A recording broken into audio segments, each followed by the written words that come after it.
दाता तेरे चरणों दी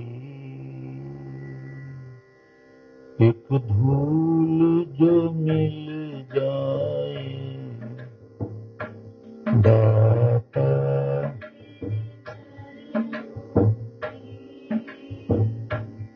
एक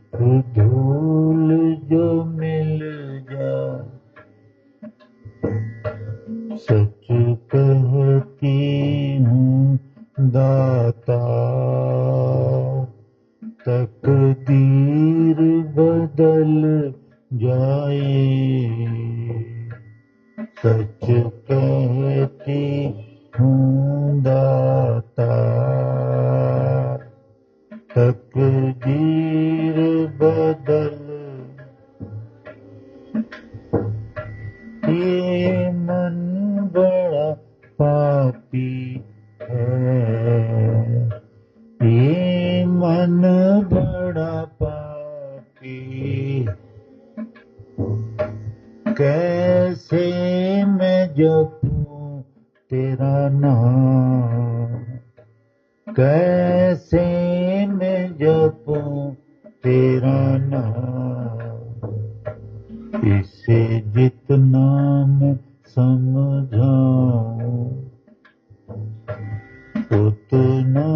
ही मचल जाए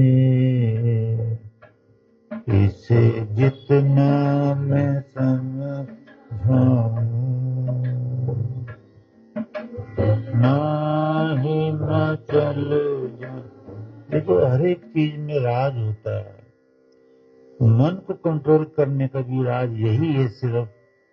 मैंने कई बार समझा जहां से जाता है या तो वहीं रहने दो वहां भी भगवान ही है क्योंकि भगवान सब जगह है। ये अच्छा होगा आप वहां से पता चल गया तो जितनी देर वहां रहा वहां भी तुम्हें पुण्य मिल गया नाम जपने का। कोई कहता जी मेरा ध्यान नहीं लगता ये गलत बात है वहां भी तो भगवान है जहां गया वहां से हटा के फिर यहाँ लिया जब ध्यान में आया कि मेरा मन उधर गया तो वहां से हटा के फिर यहाँ ले आओ यहाँ से फिर तो इसको कृष्ण महाराज ने ऐसे समझाया मैं तो हिंदी में समझा रहा हूँ उन्होंने समझाया यतो निश्चरति मन चंचलम अस्थिरम हे अर्जुन जहां जहां तेरा चंचल मन जा रहा है बार बार है ना चंचलम मन स्थिरम तेन तेन नियम उसको नियम से नियम यही कि फिर वापिस लाओ नहीं तो वापिस लाओ फिर वहीं लगाओ जहां तेरा मन गया तो फिर वापिस लिया यही प्रैक्टिस है ये इसे योगाभ्यास भी कह सकते हैं और फिर इस मन की एक आदत को मैंने कई बार समझाया आप समझो इसकी आदत है कि बार बार इधर लाओगे बार बार लाओगे वो फिर यहीं कहीं जम जाएगा उधर जाएगा ही नहीं पर लोग स्ट्रगल नहीं करते बार बार इधर ला के बैठते नहीं घंटा बैठो भाई पौना घंटा बैठो कम से कम थोड़ी देर में थोड़ी देर में बैठा है थोड़ी देर का पुण्य मिल गया पर ज्यादा देर बैठोगे तो भगवान मिल जाएगा तो इसलिए नाम जाप बड़ी शांति से करो समय अनुसार करो समय निकाल लो उसके लिए रात का तो समय आपके पास है मैं भी ज्यादातर रात बैठता हूँ बहुत स्ट्रगल करता हूँ अभी भी क्योंकि भगवान ने कहा सारे काम छोड़कर नाम में लगे रहना अब तो जाने की घड़ी है तो इसलिए योगाभ्यास की जरूरत नहीं कुछ जरूरत नहीं फिर भी मैं करने की कोशिश करता हूँ कि इससे शिष्य लोग समझें कि हमारे आचार्य इस एज में भी करते हैं तो हम क्यों ना करें ट्रेडिशन होना चाहिए ना इसे जितना मैं समझा उतना ही मचल जाए इसे जितना मैं समझ उतना ही मचल जाए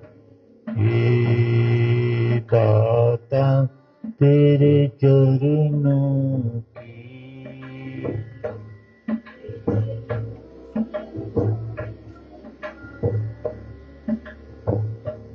सुनते हैं तेरी रहमत, सुनते हैं तेरी रहमत, हर रोज बरसती है, हर रोज बरसती, एक बूंद जो मिल जाए, मन की कली खिल जाए, एक बूंद जो मिल जाए, मन की कली खिल जाए, दाता तेरे चरणों की एक धूल जो मिले, तेरे चरणों में दाता, तेरे चरणों में दाता, मेरी बिनती है पल पल, मेरी बिनती है, तुम सामने हो मेरे, मेरा दम ही निकल जाए, तुम सामने हो मेरे, मेरा दम ही निकल। अभी देखो, इस बारे में ये कथा हमेशा ध्यान रखना, सुनाई तो मैंने कई बार, पता नहीं आपको ध्यान है कि नहीं। और इस सच्चे ग्रंथ से, वाल्मीकि रामायण से, तुलसी कृत से नहीं है। तुलसी कृत में ऐसी कथाएं भी नहीं आती ज्यादा, तो मेरा दम ही निकल गया। जब बाली ने, बड़ी पीछे की कथा तो मैं नहीं सुना रहा, आपको याद आ जाएगी अपने आप। महाराज श्री राम ने तीर मारा बाली को। अब श्री राम का ब्रह्मचर्य, श्री राम का शौर्य, श्री राम की शक्ति तो अपार थी, बहुत थी। तो राम और दूसरा भाई कौन था, सुग्रीव आए, उसके बाद बॉडी के बाद वो तड़प रहा था, और शूरवीर था वो, ऐसा तो नहीं तड़पता था, बोल रहा था, कहो नाथ मोहे किस अपराध में मारा से कुछ है, कि वो कहने लगा बाली कि तुम तो बड़े बड़े के रक्षक हो राम, योद्धा हो, बलशाली हो, महादशरथ के पुत्र हो, वेदों की ज्ञाता है, वेदज्ञ, और तुमने मुझे तीर मार दिया, मैंने तुम्हारा क्या बिगाड़ा था। तो श्री राम ने कहा, तो श्री राम ने छुपाई में जवाब दिया। वैसे वो वाल्मीकि रामायण में और अच्छा किस्म से है कि जो भाई की पत्नी को बुरी नजर से देखता है उसको जीने का अधिकार नहीं है। तो एक और दोष बताया, मैं भूल गया हूँ, उसका दोष बताया कि मैंने इसलिए तुझे मारा, और मारा भी इसलिए कि मैं रघुवंशी हूँ,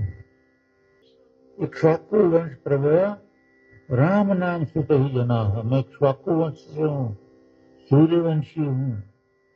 और इस वक्त मेरा भाई भरत पूरी पृथ्वी का राजा अयोध्या में बैठा है। हम राजाओं को, हम राजकुमारों को वेद आज्ञा देता है कि कोई भी तुम्हारे राज्य में कोई भी पाप करता है तुम उसको मारने के अधिकारी। इस अधिकार से मैंने तुम्हें तीर मारा, सारा समझा दिया। तो चलो, अगर तुम क्षमा मांग रहे हो तो मैं तुम्हारे प्राण वापस करता हूं। श्री राम योगी थे ना,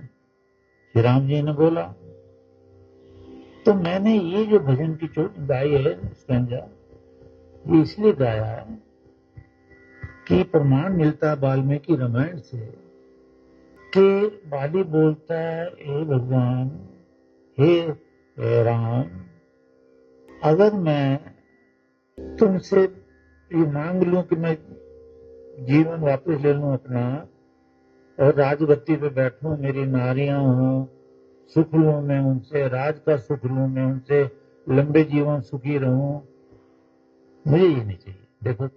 मुझे ये नहीं चाहिए। मुझे तो ये है कि साक्षात आप मेरे सामने खड़े हो और मेरे प्राण निकल रहे हैं। यही तो मेरा सौभाग्य है कि मेरी मुक्ति हो गई है ना। योगी के सामने किसी के प्राण निकल जाए वो मुक्त है, वो मुक्त जीवात्मा जाता है। तो वाल्मीकि जी लिख रहे हैं कि तुम मेरे सामने खड़े हो, मेरे प्राण निकल रहे हैं, ये अवसर, वो भी कहते हैं ये अवसर दोबारा नहीं आएगा। मैं मरना पसंद करूंगा, मुझे राजपाट, रानियां वानियां, धन दौलत, सुख नहीं चाहिए, ये भौतिक सुख नहीं चाहिए। मुझे मुझे मैं तर गया, मुझे तार दो, निकल गए प्राण। तेरे चरणों में दाता मेरी विनती है पल पल, तेरे चरणों में दाता मेरी विनती है पल पल, तुम सामने हो मेरे, मेरा दम ही निकल जाए, तुम सामने हो मेरे, मेरा दम ही निकल जाए। दाता तेरे चरणों की एक धूल ही मिल जाए, ये सच कहती हूँ दाता, तकदीर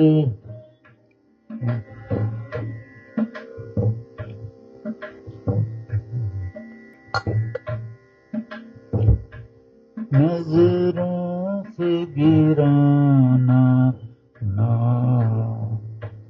नजरों से गिरा,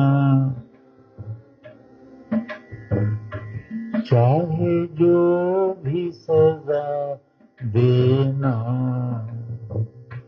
चाहे जो भी सजा, नजरों से गिराना ना, नजरों से गिराना ना, चाहे जो भी सजा देना, चाहे जो भी सजा देना, नजरों से जो गिर जाए, नजरों से जो गिर जाए, मुश्किल है संभल पाए, नजरों से जो गिर जाए, मुश्किल है संभल पाए। दाता तेरे नौ की एक भूल। तो देखो, इस रास्ते पे कदम कदम पे कांटे हैं, कदम कदम पे, मतलब कदम कदम पे। आज की दुनिया में, पहले की दुनिया तो वेद पे चलती थी, तो आज की दुनिया में कदम कदम पे कांटे हैं, अर्थात कदम कदम पर पाप करने का अवसर है, कदम कदम पे पाप करने का अवसर है। जब इंसान एक टोली में इकट्ठा होता है जैसे आप इकट्ठे हुए हैं, बड़े बड़े भंडारे होते हैं और भी इकट्ठे रहते हैं, और दुनिया के कितने गुरु, कितने, तो जब टोली में इकट्ठा करता है तो पाप करने को दिल करता है, और जब पाप करने को दिल करा और कहीं पाप हो गया, वो बख्शा नहीं जाता है। और ये नियम देख लो कि गुरु के दरबार में अगर पाप हो गया तो ईश्वर इसी जन्म में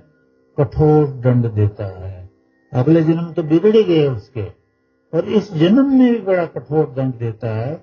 तो वेद में एक जगह है, अगर टाइम होते होते गुरु से वो पाप क्षमा करा लो तो बचोगे, नहीं तो आने वाली पीढ़ियां भी दुख उठाएंगी।